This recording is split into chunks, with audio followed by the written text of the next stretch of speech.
ते पूर्णपणे नष्ट होईल. असं एक रहस्य माझ्याकडे आहे. शनी बघत असतो, हा तू नाच, तू कर. आता श्रावण महिना सुरू झाला, शिव प्रसन्न होईल का आपल्यावर? नमस्कार मंडळी, मी अनुप श्रीराम आहे. ॲस्ट्रो टॉक मध्ये आपलं सहर्ष स्वागत आहे.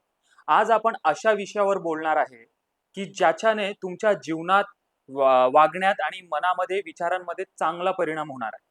तो म्हणजे आता श्रावण महिना सुरू झाला, बरोबर?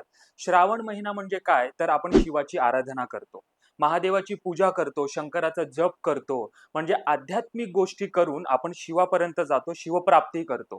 आणि शिवाची आराधना केल्यावर तो भोला भंडारी आहे. जर तुम्ही व्यवस्थित प्रामाणिकपणे सातत्याने कंटिन्युटीने जर त्याची आराधना केली, शिवदेवाची आराधना केली, तर तो तुमच्यावर प्रसन्न पावतो आणि हवं ते आपल्याला आपल्या जीवनामध्ये मिळतं. मग आता हे झाला आध्यात्मिकचा मार्ग. पण आपण या भौतिक म्हणजे आपल्या रोजच्या कामामध्ये किंवा आपल्या आपल्या वागणुकीमध्ये, आपल्या कर्मामध्ये असे काही बदल घडवून आणले, तर शिवाची प्राप्ती होईल का आपल्याला? म्हणजे आपण जर स्वतःमध्ये बदल घडवून आणले, तर शिव प्राप्ती होईल किंवा शिव प्रसन्न होईल का आपल्यावर? तर हो, नक्कीच होणार. ते कसं? तर पत्रिकेमध्ये, कुंडलीमध्ये, ॲस्ट्रोलॉजीमध्ये शनिग्रह म्हणजे शिवाची ऊर्जा.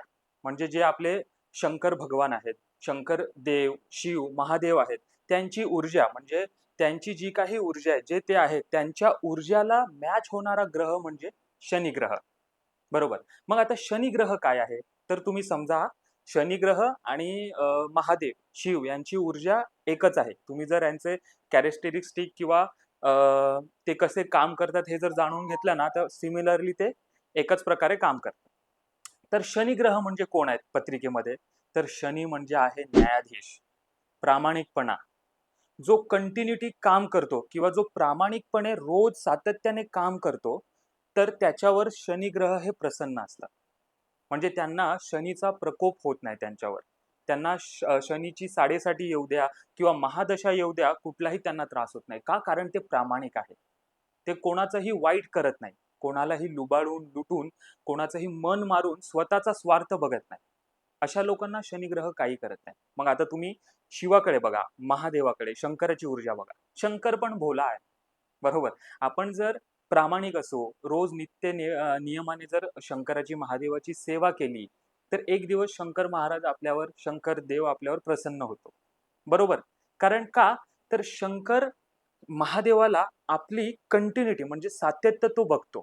एका दिवशी मिळणारा देव नाहीये तो. एका दिवशी शिव प्राप्त होत नाही. त्याच्यासाठी खूप तपस्या, अ, तप, योगा, मेडिटेशन आणि हे रोज लागते. तेव्हा कुठे जाऊन आपल्याला शिवप्राप्ती होते आणि शिवप्राप्ती झालं की आपलं आयुष्य प्रसन्न.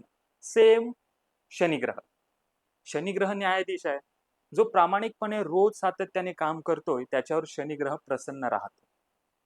मग आता असे काय बदल केले पाहिजे आपल्याला जीवनामध्ये, की शनिग्रह म्हणजे आपल्या कर्मातूनच आपल्याला शिवप्राप्ती होईल. तर नेहमी मित्रांनो, प्रामाणिक राहा तुम्ही. कोणालाही लुटून, लुबाडून आपल्या स्वार्थासाठी कामं करू नका. आत्ता काही वाटणार नाही. आपण आत्ता चांगलं वाटतंय, आत्ता सिच्युएशन चांगली आहे, त्याला लुटून, लुबाडून आपल्याला पैसे मिळतायत ना, मग आपण मस्त लुटतो, लुबाडतो आणि पैसे घेतो. पण नंतर जेव्हा शनीची साडेसाती येते किंवा शनीची महादशा येते किंवा जेव्हा शनी बघत असतो, "हां, तू नाच, तू कर, नंतर माझी वेळ आल्यावर बघेन." आणि जेव्हा त्याची वेळ येते तेव्हा मात्र होतंच नव्हतं होऊन जातं. म्हणून नेहमी प्रामाणिक राहा. आपल्याला एखादी ध्येय प्राप्ती करायची असेल किंवा आपली जे काही मनोकामना किंवा जे काही आपल्याला आयुष्यात मिळवायचं असेल, त्याच्यासाठी प्रामाणिकपणे रोज प्रयत्न करा, कष्ट करा आणि आपल्या कर्माला विसरू नका. व्यवस्थितपणे समजून आपल्या कर्माने प्रामाणिकपणे रोज नित्यनियमाने जर आपण एखाद्या ध्येयासाठी, एका ध्येयाकडे गेलो, तर ते आपल्याला नक्की मिळणार. हो. म्हणून आपल्या ध्येय प्राप्तीसाठी प्रामाणिक राहा. बरोबर. आता आपल्याला कळलं, की आपल्याला प्रामाणिक राहायचंय. पण आता आपण आपल्या शरीरामध्ये, मनामध्ये, वागणुकीमध्ये बदल आणलेत आणि आपण प्रामाणिक, स्वार्थी न होता सगळ्यांचा विचार करत ध्येय प्राप्तीकडे मनोकामना पूर्ण करण्यासाठी आपण लागलेलो आहोत.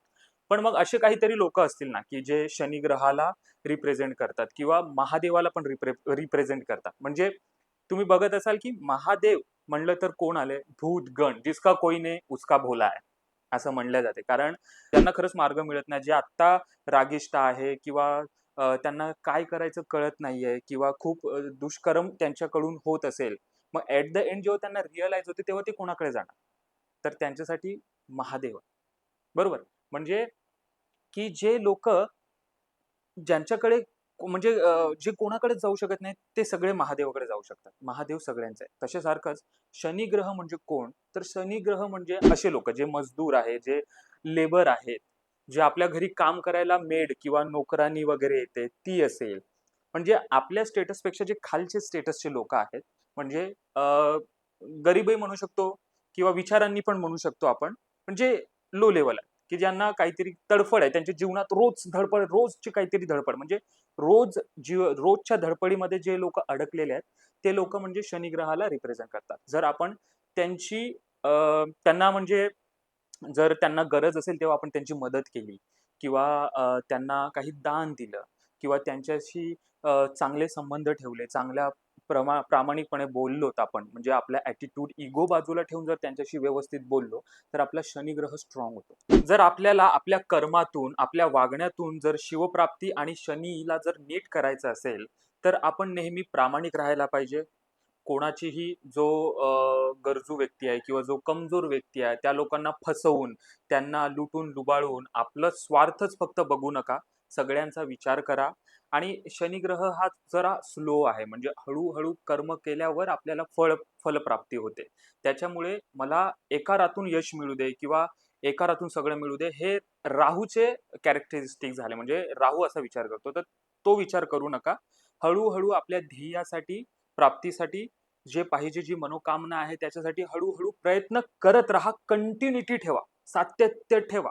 म्हणजे तुम्हाला जे पाहिजे ते इतकं मिळणार एक दिवस, की तुम्ही विचार पण करणार नाही. त्याच्यासाठी कंटिन्यूटी, सातत्य ठेवा. म्हणजे आपल्याला जे पाहिजे ते मिळेल आणि जर तुम्ही एवढे प्रामाणिक राहिलात, तर भोला तर प्रसन्न असणारच आणि तो आहेच. आणि जर शनीसाठी जर दुसरी रेमेडी सांगायची म्हटले, तर हे वागण्यात झालं. जर देवपूजा वगैरे करायची असेल, तर आपण हनुमान चालीसा म्हणू शकतो. हनुमान चालीसेने पण शनिग्रह नीट होतो. कारण जो हनुमानाची भक्ती करतो, त्याच्यावर शनीची दृष्टी पण काही काम करत नाही. ह्या सगळ्या उपाय करून तुम्ही आपला शनी नीट करू शकता. आणि श्रावण महिना तर सुरूच आहे. शंकराची भक्ती म्हणजे पूर्ण ब्रह्मांडाची भक्ती आहे. जो शंकरापुढे झुकला, त्याला सगळं प्राप्त झालं. तर खूप भक्ती करा. या जीवनाचं काहीतरी सार्थ होईल असे कर्म करा. तर पुढच्या व्हिडिओमध्ये भेटूयात आपण. श्रावण महिन्याच्या सगळ्यांना हार्दिक शुभेच्छा. पुढच्या व्हिडिओमध्ये मी अशा विषयावर बोलणार आहे, की ज्याच्यामुळे तुमच्या जीवनातल्या अडचणी ज्या काही असतील, समस्या म्हणा, अडचणी म्हणा, दुःख म्हणा, जे काही टेन्शन, भीती काहीही म्हणा, जे नकारात्मक आहे, ते पूर्णपणे नष्ट होईल. असं एक रहस्य माझ्याकडे आहे. ते मी तुम्हाला पुढच्या व्हिडिओमध्ये सांगणार आहे. तर जर तुम्ही नवीनच या चॅनलवर आला असाल, नवीन पहिल्यांदा हा व्हिडिओ पाहत असाल, तर व्हिडिओ आवडला असेल तर व्हिडिओला लाईक करा, शेअर करा आणि चॅनलला सबस्क्राईब करून बेल आयकॉन दाबायला विसरू नका. म्हणजे मी जेव्हा व्हिडिओ टाकेल, तेव्हा तुम्हाला लगेच नोटिफिकेशन येईल आणि तुम्हाला माझा व्हिडिओ तुम्ही मिस करणार नाही. त्याच्यामुळे चला तर भेटूया. जय शंकर.